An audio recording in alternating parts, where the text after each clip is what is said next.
Karsaz road को शायद आपने देखा हो कि ना हो, लेकिन इस वाक़ये को आप यकीनन जानते होंगे। जिस वाक़ये ने सिर्फ कराची नहीं जहाँ पर ये वाक़या बल्कि पूरी दुनिया में इसे मशहूर कर दिया है। कारसाज जो कि बहुत ही हॉन्टेड एरिया के नाम से जाना जाता है, लेकिन क्या वाकई में इसकी हकीकत कुछ है भी कि नहीं?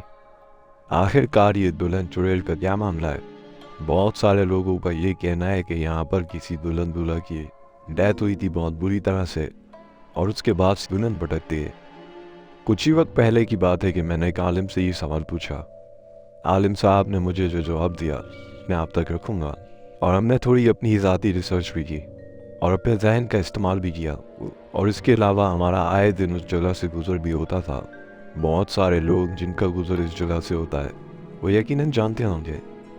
जो कारसाज का वाक़या मैं आप तमाम सुनने वालों की समात तक पहुँचाऊँगा, उसके बाद हम ये हकीकत रखेंगे कि आखिर ये वाक़या है क्या।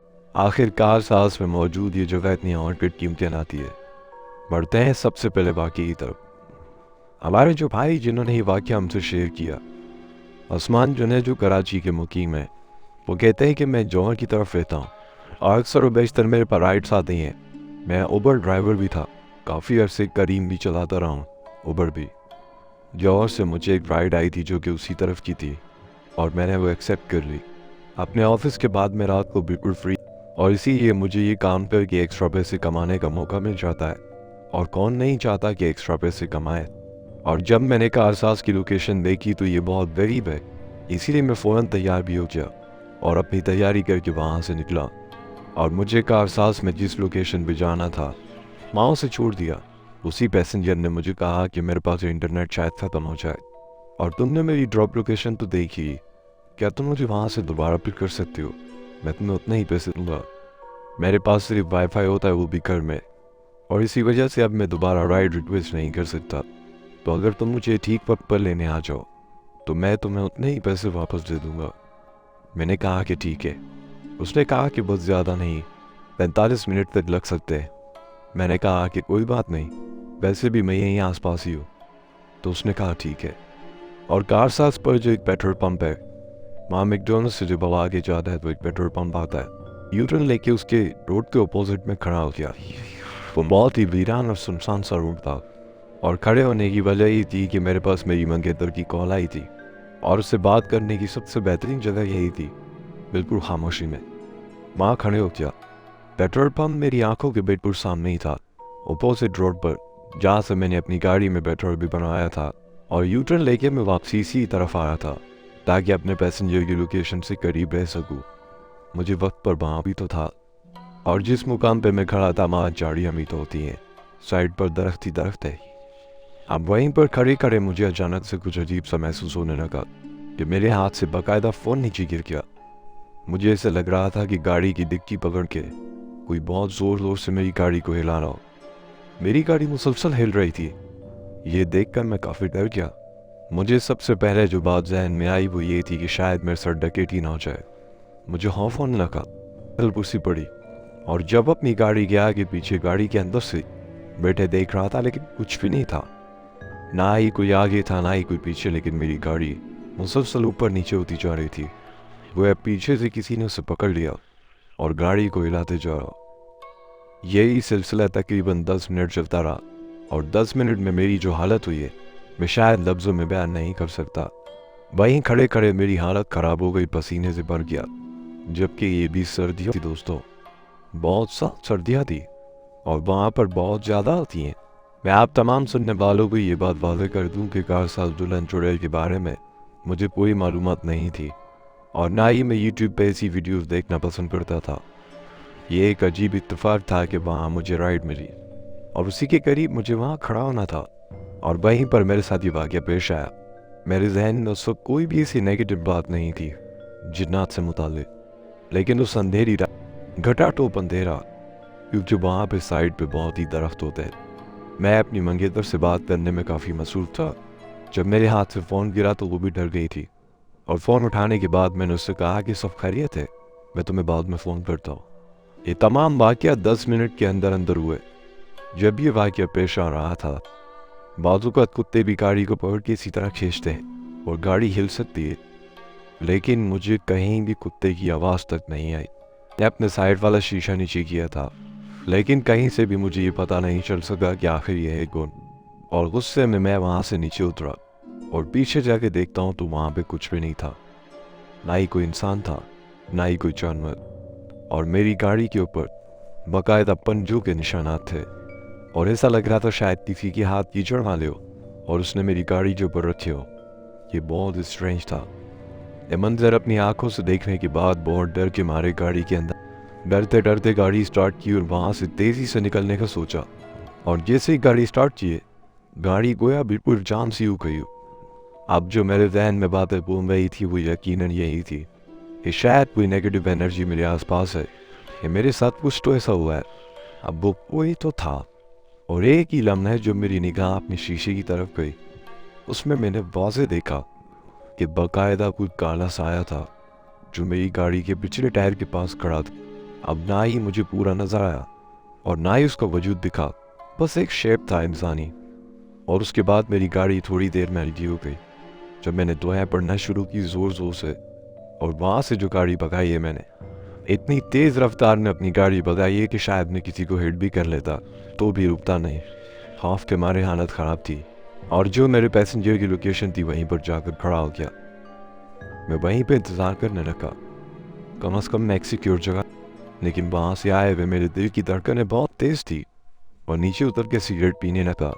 खौफ के मारे जो मेरी हालत थी, परेशानी की हालत में अपने आप से बातें करते जा रहा था। वही सिक्योरिटी गार्ड ने मुझसे पूछा कि क्या बात है, बड़े परेशान लग रहे हो। तो मैंने उसे इस वाक़ई के बारे में बताया। वहाँ के सिक्योरिटी गार्ड ने कहा कि ये बातें मैंने भी बहुत सुनी है और सिर्फ सुनी नहीं बल्कि ऐसे लोगों को देखा भी है जो घबराहट के मारे यहाँ भागते हुए आते हैं। उसी सिक्योरिटी का है कि यहाँ पे जो करीबी पेट्रोल पंप है, वहाँ अगर तुम उनसे पूछोगे तो वो भी तुम्हें बताएंगे बहुत सारे लोगों की गाड़ियाँ भी ख़राब हो जाती है इसी जगह पर, इसी पॉइंट पर। अब ये बात मैं नहीं जानता कि क्यों आज तक मैंने नहीं देखी। ये वो वाक़या था जो हमारे एक बहुत अच्छे लिसनर है, उन्होंने हमसे शेयर किया। और कराची जौहर में ही रहते हैं और उबर करीम में टैक्सी चला के अपना गुजारा किया करते थे और आज भी वो प्राइवेट टैक्सी चलाते हैं। बहुत शुक्रिया। इस वाक़े के मिलने के बाद मैंने ये फ़ौरन शेयर नहीं किया। मैं चाहता था कि इस वाक़े पर थोड़ी सी तहकीक कर लूँ। हमारे चैनल पर भी बहुत सारी वीडियोस इसी पहले भी शेयर होती रही हैं, लेकिन इसकी हकीकत क्या है हम भी नहीं जानते। अलबत्ता जब मैंने एक आलिम साहब से पूछा और मुख्तलिफ लोगों से राय ली और ख़ुद भी इस पर थोड़ी सी तहकीक की, तमाम दोस्तों ने मिलकर आपस में यही फैसला किया कि हम इसे कुरान और हदीस की रोशनी में समझेंगे। जब हमने सूरह जिन और मुख्तलिफ सूरतों में जहाँ जहाँ जिक्र है उसे सुना तर्जुमे के साथ, और जो हदीसें पढ़ी तो ये बात वाज़ेह हुई। ये बात तो बिल्कुल सच है कि जिन्नात रूप में आते हैं और शैतान जिन्नात अक्सर इंसानों का रूप इख्तियार करते हैं, इंसानों को बहकाने के लिए, इंसानों को धोखा देने के लिए, यहाँ तक कि आपको बुराई में डालने के लिए और यहाँ तक कि आपकी जान लेने के लिए। शैतान जिन्नात बहुत बुरे बुरे काम करके आपको बुरी तरह फंसाते भी हैं। लेकिन जब बात यहाँ पे आती है कि किसी का एक्सीडेंट हुआ था, किसी बारात का, दूल्हा दुल्हन की पुरसुर और डेथ के बाद उनकी रूह यहाँ भटकती है, तो ये बात सरासर झूठ है। मनगढ़ंत है। मरने के बाद इंसान की अरवाह को आलम बरज़ख में शिफ्ट कर दिया जाता है। वो एक ऐसी दुनिया है जो कि आखिरत और दुनिया के दरमियान की एक अलग दुनिया बनाई गई है। क्या आप ये सोच सकते हैं, खुद अंदाज़ा लगाए कि मरने के बाद एक रूह को इंसानी जिस्म कैसे मिल सकता है? वो तो आखिरत में मिलेगा। और दूसरी बात ये कि वो दोबारा इंसानी इसी के सामने आने पर कादिर नहीं है।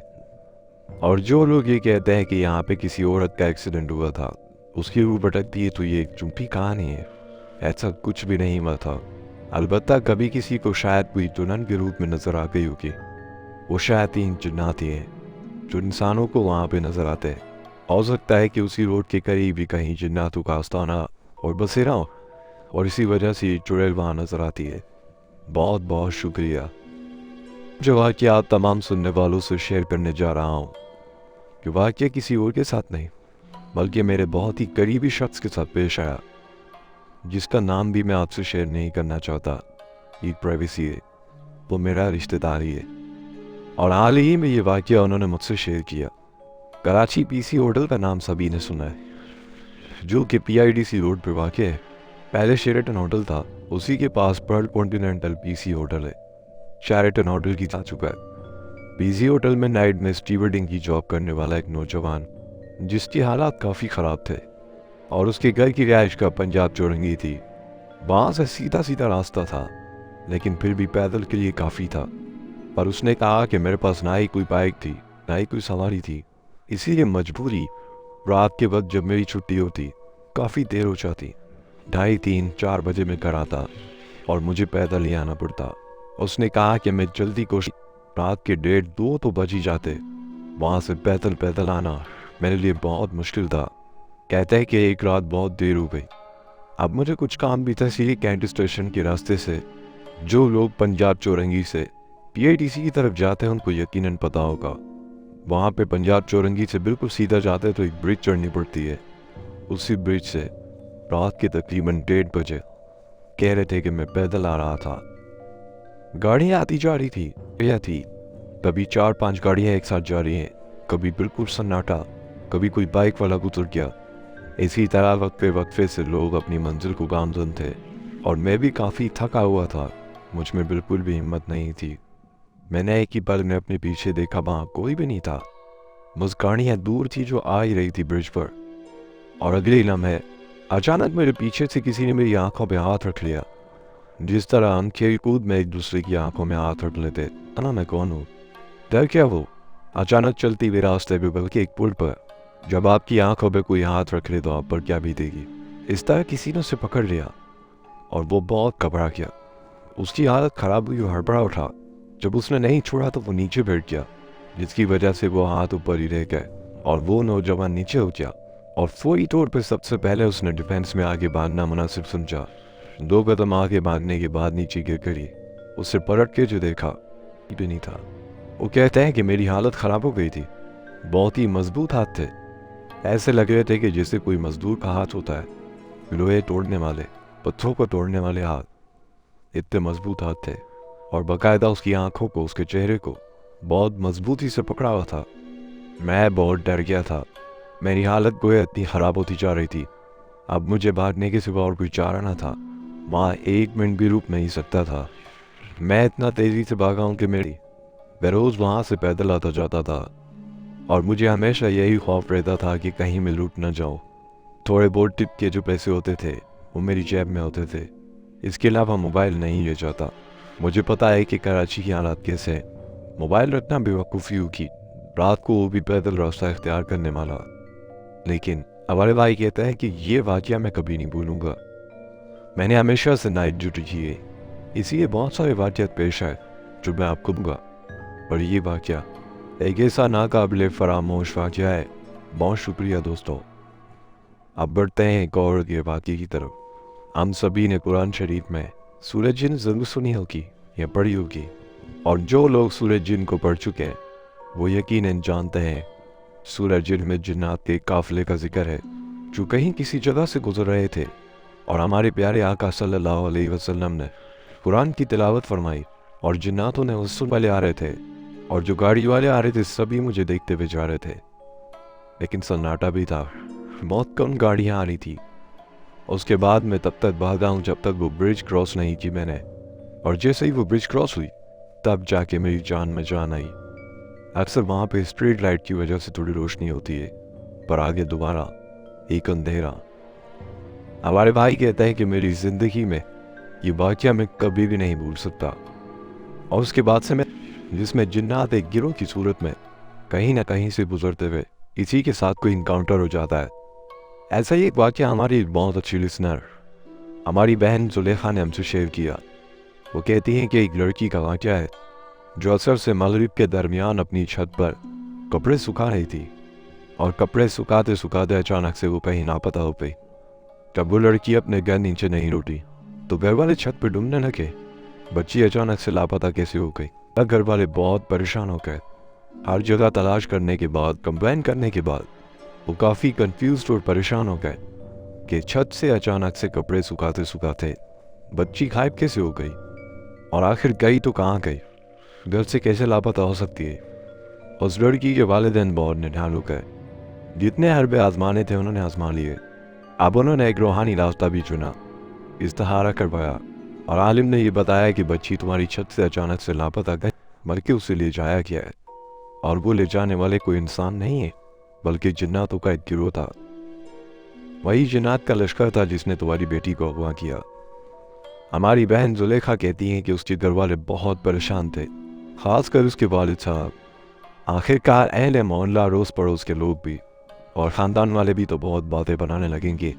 हर कोई तो इन चीज़ों पे यकीन नहीं रखता। दोस्तों, अब वो बच्ची की तलाश में काफ़ी परेशान हुए। बिलाखिर बल्कि उसे ले जाया गया है, और वो ले जाने वाले कोई इंसान नहीं है बल्कि जिन्नातों का एक गिरोह था। वही जिन्नात का लश्कर था जिसने तुम्हारी बेटी को अगवा किया।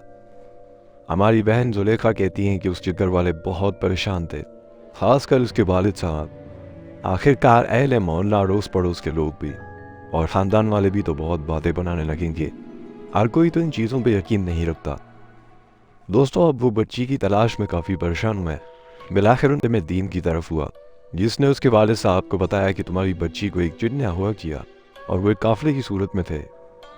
अब जब उन्हें इस बात का पता चला तो मज़ीद परेशानी बढ़ गई। वालिद साहब ने कहा कि जितना हो सकता है मैं करूँगा, चाहे मेरी जान बर्बाद आ जाए, लेकिन अपनी औलाद को अपने पास लाना चाहता हूँ। कोई अमल करे खुदा के वास्ते।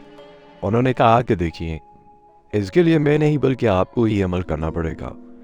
मैं जो तरीका बताऊंगा आपको वहाँ पे जाना पड़ेगा और जन्नत का एक दायरा कड़ा बना के वहीं पर ये अमल अंजाम देना है, और ये आपको ही करना पड़ेगा। असल में हमारी इस दुनिया में जब एक आम इंसान आधी रात को उधर कब्रिस्तान चला जाए तो ये एक गैर मामूली अमल होता है, जिसे अगर कोई आम बंदा देखे तो उसे गलत ही समझेगा, और गलत ना भी समझे तो ये गैर मामूली है जो हमें डरा देने वाले। अब उनके वालिद साहब अपनी बच्ची के लिए तो कुछ भी करने को तैयार थे। वो जाने को तैयार हुए। उसने कहा कि शहर से दूर एक वीरान मुकाम पे तुम्हें जाना है, और उस जगह पे एक दायरा कड़ा बना के ये अमल तुम्हें पढ़ना है और करना है। उसके बाद वहाँ पे जो भी काफिला आएगा तुम्हें बड़ी हिम्मत करनी है। वो जिन्नात होंगे, ये वही जिन्नात होंगे जिन्होंने तुम्हारी बेटी को अगवा किया है। मैंने तमाम काम ये कर लिए, तुम्हें सिर्फ माफ़ी मांगनी है और अपनी औलाद की आजत करनी है, तुम्हें मिल जाएगी इंशाल्लाह। उसके वालिद साहब ने उनके बताए हुए तरीके पर अमल किया और सब कुछ वैसा ही किया। जब वो दायरे करे में बैठकर पूरी रात वही करने लगे जो आमिर साहब ने बताया था या आलिम ने। काफ़ी देर बाद उन्हें लंबे लंबे कद के कुछ लोग नजर आने लगे। उस लड़की के वालिद साहब को तो पता था कि जिन्नात का काफिला आने वाला है। वो समझ गए थे कि ये जिन्नात है, इंसान नहीं है। वो दराज कद के थे, लंबे लंबे, और एक गिरोह की सूरत में आके खड़े हो गए, और उन्हीं में से एक ऐसा शख्स था जो घोड़े पर सवार था। हमारी बहन जुलेखा कहती है कि उनके वालिद साहब के दिल में खौफ तो आया, लाजिम, आसान बशर है, हम डरते हैं, हम अशरफुल मखलूक है, लेकिन हम अपनी इस दुनिया में अंधेरों से फिर भी डरते हैं। बहुत कम लोग होते हैं जिनके आसाब बहुत मजबूत होते हैं। जब उन जिन्नातों के गिरोह में से उनके बादशाह ने पूछा कि आखिर तुम्हें क्या मसला है, तुमने ये अमल करके हमें क्यों बुलाया, उसने कहा कि मेरी बच्ची को आपके जिन्नातों में से किसी ने उठा लिया, जो कि छत पे थी, और वो मगरिब का वक्त हो चुका था, अचानक से गायब हो गई। और कुछ ही देर बाद जिन को हाजिर किया गया उसी बच्ची के साथ लाया कि ये छत पर थी, और मुझे ये पसंद आ गई और मैंने ऐसे उठा लिया। उसकी बच्ची तो उसे मिल गई और वो सही सलामत घर भी पहुंच गए। हम नहीं जानते इस वाक़े की हकीकत क्या है दोस्तों, हम इतना जानते हैं कि ये भी मुमकिन है, हो सकता है। अल्लाह बेहतर जानने वाला है, हम नहीं। और सबसे बड़ी बात यह कि जिन्नात एक ताकतवर मखलूक है। जब जिन्नात ज़मीन पर बहुत ज़्यादा तादाद में आबाद थे, जब इंसान नहीं थे, तो फरिश्तों को उतारा गया था जिन्नात को ख़त्म करने के लिए, क्योंकि ज़मीन में बहुत फैल गया था और फरिश्तों ने इनका कत्लेआम किया। तब जाके ये कम हुए और थम गए। अल्लाह ताला हम सबको इस मखलूक़ात के शर से अपनी हिफ्ज़ व अमान और पनाह में रखे। और अगवा के बहुत सारे वाक़यात पेश आ चुके हैं दोस्तों जिन्नात के। एक ऐसा वाक़या मैंने पहले भी शेयर किया था। जिन्नात के अगवाकारी के बहुत सारे वाक़यात थे जो पहले भी मैंने आपसे शेयर किए थे, जिसे गुस्ल देते वक्त एक बच्चे का चेहरा बदल गया और उसका कद भी लंबा होते गया, लेकिन वालिद साहब ने उसे गुस्ल और उसके बाद दफना भी दिया और फिर अपने बच्चे को दोबारा ढूंढने लगे। वो समझ गए थे कि वो उनका बेटा नहीं था जिसे उन्होंने गुस्ल दिया। एक छोटा सा बच्चा 3-4 साल का, उसका कद इतना बड़ा कैसे हो गया, वो भी गुस्ल के दौरान। तब वो समझ गए और बाद में उन्हें पता चला कि उनका बच्चा किसी जिन ने अगवा किया। उनके पास प्रूफ भी था, गुस्ल के दौरान उन्होंने तस्वीर भी ली थी, लेकिन वो दिखा नहीं सकते थे। उन्होंने मुझे दिखाई थी। और उन्होंने ये वादा लिया था, इसीलिए मैंने वो तस्वीर लीक नहीं की। बट आज तक उनका बच्चा उनको नहीं मिला।